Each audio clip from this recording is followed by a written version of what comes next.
Shalom à toi qui nous suis. Dans le livre de 1 Samuel au chapitre 16, David se fait oindre roi sur Israël par le prophète Samuel. En effet, dans le passage, il nous est décrit comment le prophète Samuel vient dans la famille de David et le choisit lui, le plus petit de sa famille, pour être le roi d'Israël. David était le paradoxe par rapport à l'appel qu'il avait reçu sur sa vie. Par la même occasion, je viens te rassurer, toi qui sembles te poser des questions et qui sembles trouver que ta situation est complètement à l'opposé de l'appel que tu as reçu sur ta vie, Dieu ne se trompe jamais dans ses choix. À la même image que David, Dieu sait pourquoi il te choisit et t'emmènera à coup sûr dans l'accomplissement de la mission à laquelle il t'appelle. Alors aujourd'hui, nous voulons aborder le thème de l'onction. Qu'est-ce qu'est l'onction? À quoi ça sert? Pour quel but? Et pour cela, nous recevons un invité de marque. Je suis votre servante MJ, bienvenue dans votre émission. Bonjour servante Sophie. Bonjour Marie-Jo. C'est encore un honneur pour nous de vous recevoir. Je crois que c'est la 3e fois. Merci. Nous bénissons Dieu pour votre vie. Amen. Et merci de nous honorer de votre présence en tout cas. Amen. Servante Sophie, qu'est-ce qu'est l'onction? Est-ce qu'il y a une définition biblique, votre définition de l'onction? À quoi ça sert? Et à quel moment la Bible fait-elle peut-être première fois mention de l'onction? Donc l'onction a plusieurs effets, plusieurs aspects. Donc l'onction, c'est une capacité surnaturelle de compréhension et d'intelligence. Donc on peut le trouver dans 1 Jean 2, verset 20, où la Bible dit « Vous avez reçu l'onction de celui qui est saint, dont vous avez reçu tous la connaissance. Allez, donc, elle a l'aspect de la connaissance, elle n'est pas que la puissance. L'onction aussi, c'est une puissance d'action. Luc 4, 18, le Saint-Esprit est sur moi parce qu'il m'a oint pour puissance d'action. L'onction, c'est un mandat. Luc 4, 18 toujours. L'onction, quelque part, a d'autres aspects. Donc, elle est capable de toucher et d'aller chercher. Dieu nous communique sa pensée au travers de l'onction. Donc, on peut le voir dans 1 Jean 2, verset 28, où l'onction que vous avez reçue vous enseigne toutes choses. Donc, vous voyez, plusieurs aspects de l'onction. Donc, l'onction aussi, c'est la marque de l'esprit. Alléluia. Donc, il y a plusieurs aspects de l'onction. Beaucoup se sont concentrés sur la puissance d'action, alors qu'il y a une onction qui est assez forte. Parce que la puissance d'action, c'est un revêtement. Mais elle revêt le don, le ministère, le talent. Donc, on peut avoir un don qui éclate, mais Dieu ne nous connaît pas et Dieu ne nous approuve pas. Alors que l'onction qui nous enseigne toutes choses, qui nous amène à percer le mystère de la pensée de Dieu, afin que Dieu nous révèle sa connaissance, c'est cette onction que si nous demeurons dans cette onction, elle nous enseignera toutes choses. Donc c'est cette onction intérieure qui nous garde jusqu'à l'enlèvement. Donc il faut bien être équilibré, donc il faut avoir et l'onction, la puissance d'action, et celle aussi qui est intérieure, qui nous amène à toucher le cœur de Dieu, c'est-à-dire Dieu nous révèle sa pensée au travers de cette onction. Waouh, gloire à Dieu, gloire à Dieu. Je vois un peu les plusieurs aspects. Oui, plusieurs aspects de l'onction. Voilà, de l'onction. Gloire à Dieu. Servante Sophie, nous avions déjà abordé dans un précédent numéro avec vous l'appel. Et nous avions essayé de définir un peu l'appel. C'était comme une étape précédente qui venait avant le fait de recevoir l'onction. Mais est-ce qu'on reçoit seulement l'onction après avoir été appelé, ou est-il possible déjà de pouvoir manifester peut-être les fruits de l'onction avant de recevoir l'appel? Est-ce que vous comprenez ma question? Est-ce que c'est possible? Quand on voit l'onction en termes de capacité, parce qu'elle est une capacité surnaturelle, ça veut dire que si Dieu nous a appelés, forcément il nous a rendus capables. L'onction a cet aspect-là. Donc, quelque part, on peut travailler avec une onction qu'on ne maîtrise pas. Voilà.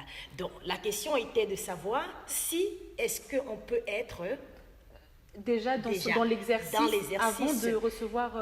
Maintenant, tout dépend. Est-ce que c'est l'exercice ou la fonction ministérielle? Donc, on ne peut pas dire, je suis pasteur, évangéliste, prophète, je commence à servir si je n'ai pas reçu l'onction. Ce n'est pas possible. Luc 4, 18, lorsque le Seigneur Jésus est dans l'exercice de sa fonction ministérielle, il dit, le Saint-Esprit est sur moi parce qu'il m'a oint pour ouvrir les yeux des aveugles, délivrer les captifs. Alléluia. Donc, au travers de cela, on comprend que le Saint-Esprit vient d'abord oindre avant d'envoyer.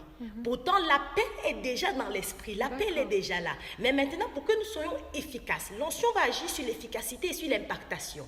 Donc, il vient nous oindre pour nous rendre capables de, afin qu'au travers de la puissance de Dieu, parce qu'il y a une différence entre la puissance et l'onction. L'onction, c'est une capacité, la puissance, c'est l'action. D'accord. Donc, le Saint-Esprit nous oint, donc il n'est pas possible, quelque part, quand on voit en termes de capacité, il est possible que Dieu nous amène à travailler dans un domaine de notre vie avec une notion particulière, même si on ne la maîtrise pas. Mais en termes de la fonction ministérielle, dans l'exercice du ministère ou du don, Dieu va d'abord nous oindre avant de nous envoyer. Alors, pour aller plus en profondeur par rapport à cette question, lorsque je dis est-ce qu'on est obligé d'être oint avant de pouvoir exercer, je fais vraiment allusion à ce que nous voyons en fait dans l'Église, où les pasteurs en fait où l'homme de Dieu, le serviteur de Dieu, d'abord être oint par un autre homme de Dieu pour pouvoir exercer. Est-ce que cette étape est obligatoire? Est-ce que pour dire que je suis oint, je dois passer par les mains d'un serviteur de Dieu pour pouvoir commencer à exercer? Est-ce que c'est une étape obligatoire? Le problème, c'est qu'on n'a plus la définition de l'onction. C'est ça. En fait, tout dépend de la... Parce que quand tu me poses, Marie-Jo, cette question, c'est qu'il y a plusieurs définitions, plusieurs aspects de l'onction. D'accord. Donc, c'est pour ça que j'ai dit, dans l'exercice ministériel, si Dieu nous appelle à être pasteur, prophète, Dieu va nous oindre, déjà. Oui. Donc, la Bible déclare donc consacré, mise à part. La Bible déclare dans Jérémie 1, avant qu'il ne soit formé, Dieu le connaissait. Avant qu'il ne sorte du sein, Dieu l'avait déjà consacré, Dieu l'avait déjà oint, Dieu l'avait déjà mis à part pour être prophète. Donc, il y a des appelés, Dieu les a déjà mis à part. Mais dans l'exercice, quand il va arriver le moment, après les différentes étapes de formation où Dieu va les amener, quand il va arriver le moment de les établir dans le ministère, ça sera une forme de reconnaissance. Mais il a déjà son onction.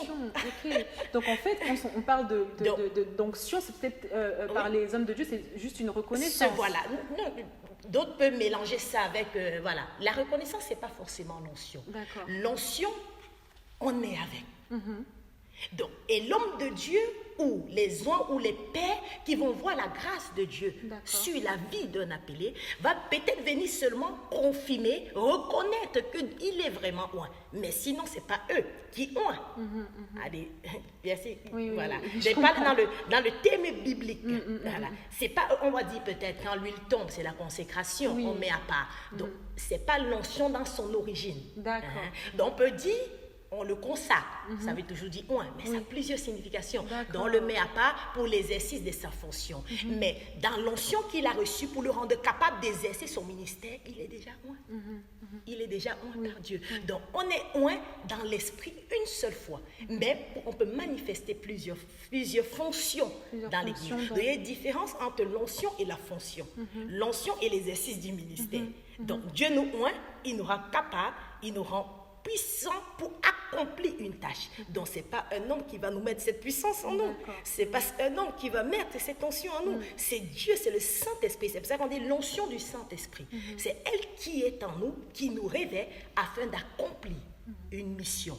Mais lorsque Dieu va voir qu'on est déjà prêt pour l'exercice de notre fonction, Dieu va permettre qu'il y ait des pères qui nous intronise. C'est comme ça qu'on peut le dire comme cela, parce que Jésus était intronisé par Jean-Baptiste dans le ministère.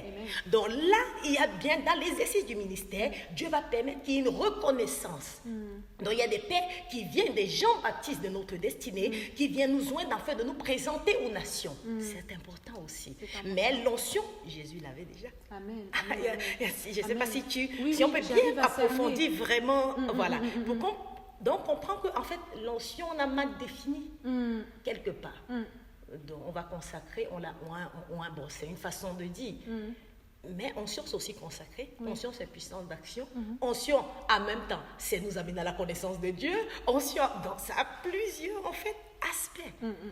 Alors, Sœur Sophie, dans l'exercice de notre appel, est-ce qu'il y a possibilité d'être oint plusieurs fois? Parce que vous avez dit qu'on est déjà avec l'onction. Alors, on ne peut pas finalement être oint plutôt plusieurs fois. Nous revenons encore au problème de la définition d'être oint. David est oint par le Saint-Esprit. Même si on a utilisé le prophète Samuel pour le mettre à part. Mais Dieu l'a oint dans l'esprit, parce que nous sommes esprits. Dieu l'a oint, mais dans l'exercice de sa fonction, David avait 3 sacerdoces. Donc il était prophète, il était roi et sacrificateur. D'accord. Donc on voit qu'il y a une différence entre la fonction et l'onction. On est oint pour exercer notre fonction. Voilà. Donc la question revient encore sur le problème de la définition en fait de l'onction. Donc le prophète Samuel arrive dans la maison de David pour accomplir, oui, le but de Dieu. Mais Dieu dans l'esprit, je veux que nous sommes chrétiens, dans l'esprit, avait déjà préparé David, avait déjà oint. C'est comme une confirmation aux yeux de tous pour que David puisse être saisi pour rentrer dans sa fonction, c'est-à-dire dans un temps de préparation pour la fonction royale, sacrificielle et prophétique.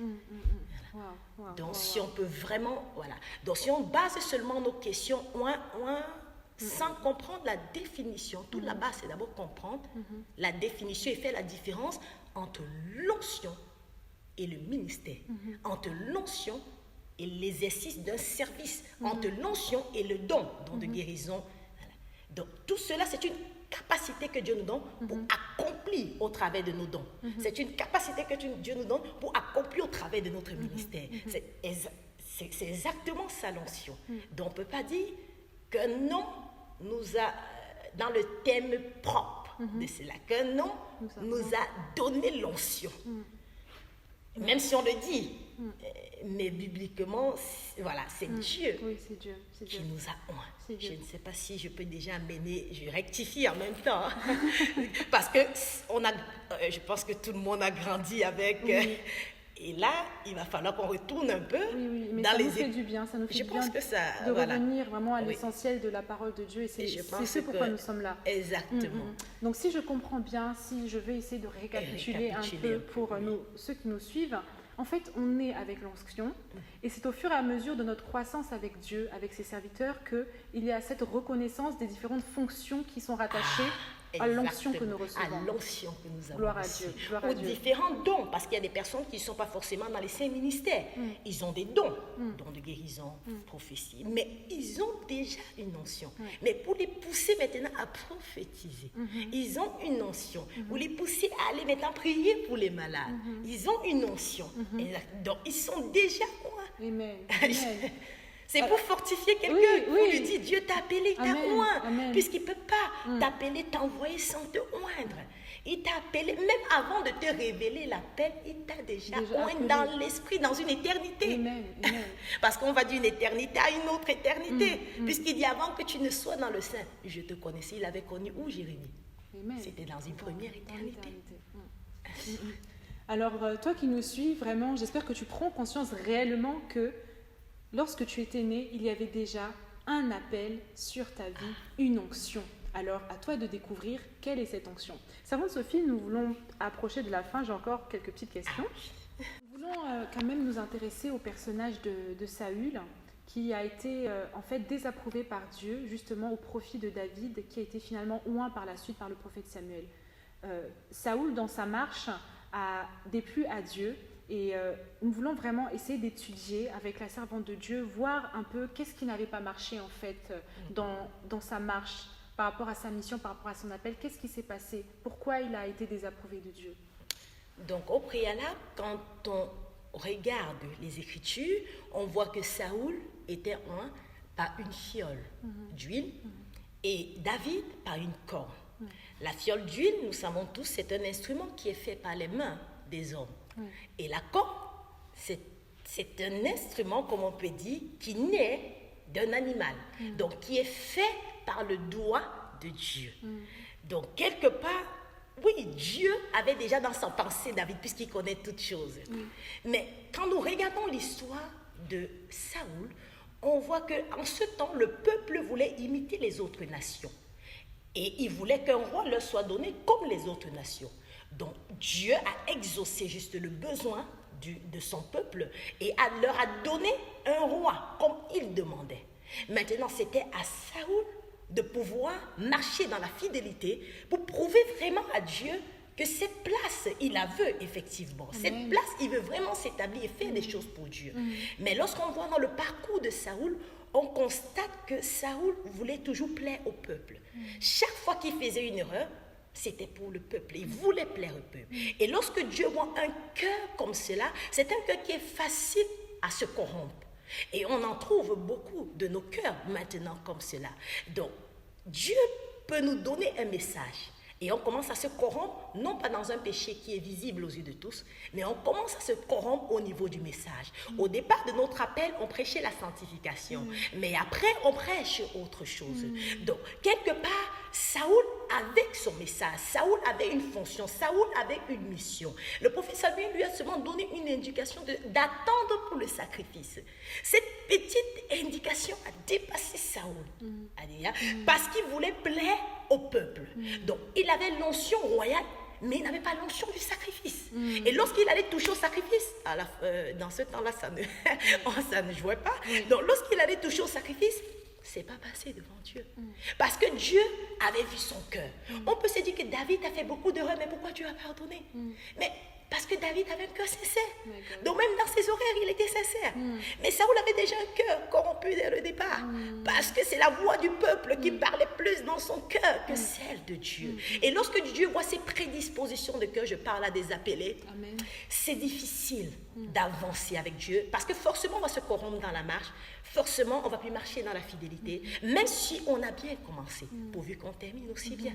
Mais si nous avons déjà quelque part un cœur qui est attiré vers les âmes que Dieu nous envoie, vers les personnes qui nous entourent, on est capable, voilà, de dévier, de mettre à côté la loi de Dieu et de faire plaisir à l'homme lorsque Dieu voit ce cœur. Quelque part dans l'esprit, il nous destitue. Parce que Saoul était toujours sur son trône, mais selon Dieu, il avait déjà été destitué dans l'esprit. C'est profond ce que vous dites, servant de Dieu, parce que certes, on peut être appelé et même avoir des brebis, un troupeau à paître, mais il faut d'abord voir les intérêts de Dieu du royaume avant les intérêts du troupeau. Et Dieu peut nous mettre à l'épreuve. Je suis sûre que c'était une épreuve. Dieu avait vu le cœur de Saoul à la base. Mais il mettait à l'épreuve en envoyant le prophète Samuel. Il avait l'onction royale. Il n'avait pas les trois oncions. Comme les trois fonctions plutôt, comme David. Donc lorsqu'il a touché une fonction qui ne l'appartenait pas, le jugement est venu. Et c'est comme ça beaucoup de personnes. Dieu t'appelle dans un couloir. Tu commences à travailler dans la sanctification. Mais lorsque tu vois des personnes qui prêchent la bénédiction à côté, c'est leur appel. Je veux dire, voilà, Dieu les a amenés, leur a donné une grâce, une capacité de parler, puisque l'évangile c'est un tout. Je veux bien rappeler, l'évangile c'est un tout. Donc si Dieu leur a accordé une grâce de pouvoir parler aux personnes afin de pouvoir, voilà, qu'ils soient bénis, quoi qu'on ait déjà béni, gloire à Dieu. Mais si Dieu t'a déjà appelé dans un couloir et t'a donné un message, garde le message jusqu'à la fin. Quelle que soit la pression des âmes que Dieu peut te donner. Parce que des fois, Dieu, dans l'exercice du ministère, peut nous mettre à l'épreuve avec des âmes qui sont autour de nous, capables de nous donner des directions pour nous corrompre, pour nous éloigner du plan de Dieu. Mais si notre cœur n'est pas attaché à ce Dieu de notre appel, on aura du mal à persévérer dans ce qu'il nous a appelé à faire. Et je pense que c'était le cas de Saoul. Et les Écritures peuvent bien nous le préciser. Amen, amen. Servante Sophie, nous approchons en fait à la fin de ce numéro. Un conseil peut-être à nos téléspectateurs pour ne pas tomber dans l'erreur de Saül, mais de demeurer en fait fidèle dans tout ce processus d'exercice de la mission, depuis le fait d'avoir été appelé, la reconnaissance vraiment de l'onction qui est sur notre vie, jusqu'à l'exercice et même jusqu'à la fin de notre vie. Comment ne pas tomber dans cette erreur? Comment garder un cœur pur pour l'exercice, pour l'appel? Un conseil pour nous. J'ai une pensée de l'esprit qui me vient maintenant, je pense, qui nous touche tous parce que nous sommes en ce temps de la fin. Lorsque Dieu appelle plusieurs et commence à les a déjà équipés, mais leur révèle leurs équipements, leurs dons.